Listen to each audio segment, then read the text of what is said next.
Welcome back to the channel. So on today's video we are going to be carrying on with the questions that you guys asked.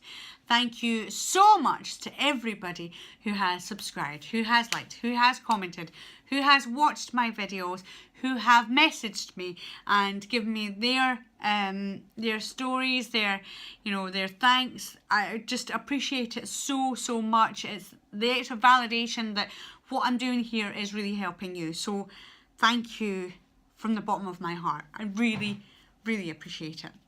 So on today's video, we are going to be talking about doing other questions that were asked from you guys.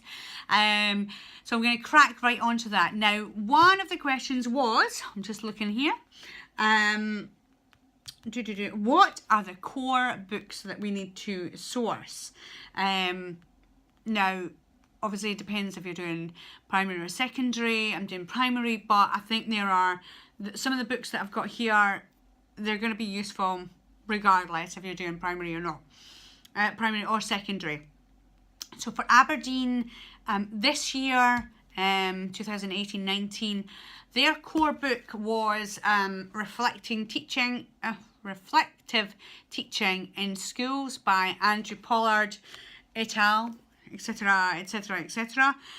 I'm going to be really honest. Now, I got mine from the library. I would highly recommend, if you can get it from the library, get it from the library. I have used this book. It is referred to in a lot of the tutor-directed activities, so the activities you do before the tutorial. So this is becoming very useful. What I would say is, I personally think the language sucks in it. It takes me about 3 or 4 times to read it and then to really understand it. So I was talking in a previous video, I'll link it up there, about academic writing. I think this is above and beyond academic writing.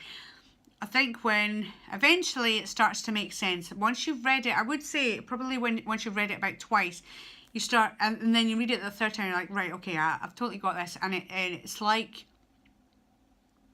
you've suddenly learned how to, read French, and it suddenly clicks in like that. So it does get there eventually. Persevere with it, but the type of writing, so I'm just going to take a little excerpt here. In summary, children and young people are both reproduced by their culture and produce new forms of it. What? However, culture and language always mediate thought, interpretation and learning. Thus, success or failure through curriculum tasks and short-term performance is given particular significance by the cultural interpretations that are made of it. So essentially, because I think I have read that, essentially what they're talking about there, and specific to the chapter, is that dependent on your culture will depend on whether they believe in assessing it, and they think this is a success or a failure, basically because other people in other cultures, they don't assess it the way that we assess it, those kind of things. But you really have to break it down. So it's a required book, and you will require to get your head around it, but I find it really hard to read. So that is Reflective Teaching. Another great book, really easy read. He's quite narrative in his speaking, is Bill Rogers' Classroom Behaviour. It gives you ideas, and it's about a win-win situation all the time. Every time he tries to give the advice or tries to resolve some sort of issue, it's where you can win and the people can win. We all win. So it's not about people winning and losing and, making sure that we stamp our authority or anything like that. Bill Rogers' Classroom Behaviour, hands down, just a great book. and an easy read. Something that you can read relatively quickly and dip in and out of as well. So he's got some great ideas in there. I have mentioned before Shirley Clark. I've got 4 books right here, all Shirley Clark. She uses formative assessment techniques, AIFL. I really enjoy reading them, and there's loads of light bulb moments. I thought, oh, that's a really good idea, you know. Funny enough, she's, you know, made a fortune out of doing this. But she's got really good ideas, and I think you can use it across the board. So I would really recommend Shirley Clark. And I am going to be, I think it's called Outstanding Assessment. I think it's called that. So that's a new book that I'm going to be purchasing from Shirley Clark. Again, this is for my next placement, so it's not a necessary, but I think that I just really like Shirley Clark's way of, you know, getting over her ideas and the processes of doing formative assessment in class. It doesn't require you to spend hours and hours and hours at the end of the day marking, of which the children will never look at it. So yeah, I really like her books.